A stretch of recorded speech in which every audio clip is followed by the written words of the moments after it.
The peculiar charm of Benedict Cumberbatch. Vertical line film. Vertical line. The Guardian. Turn autoplay off. Turn autoplay on. Please activate cookies in order to turn autoplay off. Jump to content S. Jump to comments C. Jump to site navigation 0. Jump to search for. Terms and conditions 8. Edition, UK USO. Your activity. Email subscriptions. Account details. Linked services.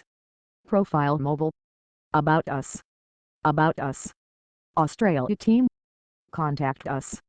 FAQs. Press office. Jobs. Terms of service. Privacy policy. Advertising guide. Guardian Weekly. Subscribe.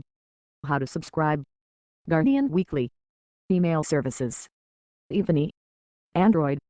.gsc control CSE width 25 rem exclamation point important. Padding 0. Float right. Input.gsc search button background color. Number sign PDDDD. Border color. Number sign PDDDD. Input.gsc search button hover background color. Number 999. Border color. Number 999. News. World. Sport. Comment. Culture. Business. Environment. Science. Travel. Technology. Life and style. Data. TV.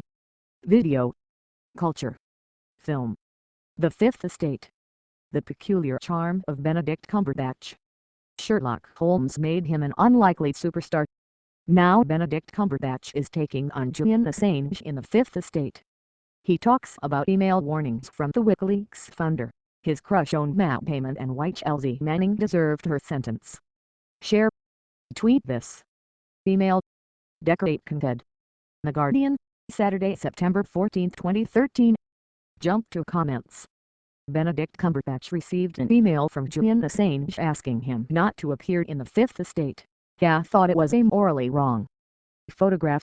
Thomas Dagg for The Guardian. On July 25, 2010, two unrelated events took place in the space of 60 minutes that would change Benedict Cumberbatch's life forever.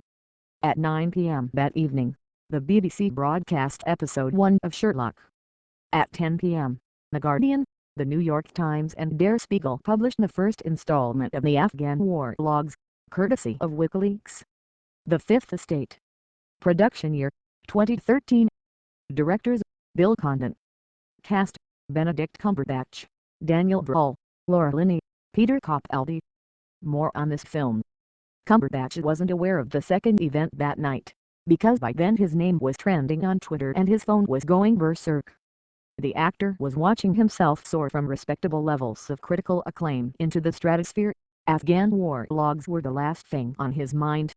He'd never even heard of WikiLeaks or Julian Assange, and wouldn't discover what they would hold for him personally until more than 2 years later when his agent rang while he was at a friend's birthday party. I remember it really clearly, he says. I had to go into the stairwell to try to get better reception. I heard them say, "These people are really interested in offering you this part playing Julian Assange." There was a TV series idea kicking around at the time, and I thought that was it, so I said, "Great." I didn't realize that series was going ahead. They said, "No, it's DreamWorks. DreamWorks are doing a film about Julian Assange." "Yeah, and they want you to do it." By then Cumberbatch was on the sort of role every actor dreams of. Before Sherlock, he'd been a slightly odd-looking character actor accustomed. He liked to joke, 2 big parts in small films, and small parts in big films, having played Stephen Hawking, Van Gogh and William Pitt, as well as supporting roles in Atonement and The Other Boleyn Girl. His modern-day Sherlock Holmes, however, was a revelation. Cold-eyed, impatient, fast-talking, like a human iPad with a hint of Asperger's thrown in. Steven Spielberg declared it the greatest on-screen Holmes ever.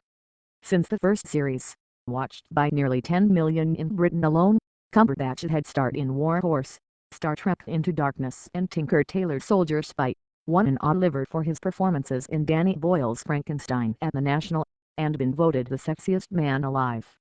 But playing Assange is his biggest role yet. In January, he flew out to Iceland to begin filming. The man he was to play had by then been under police guard in the Ecuadorian embassy for more than 6 months.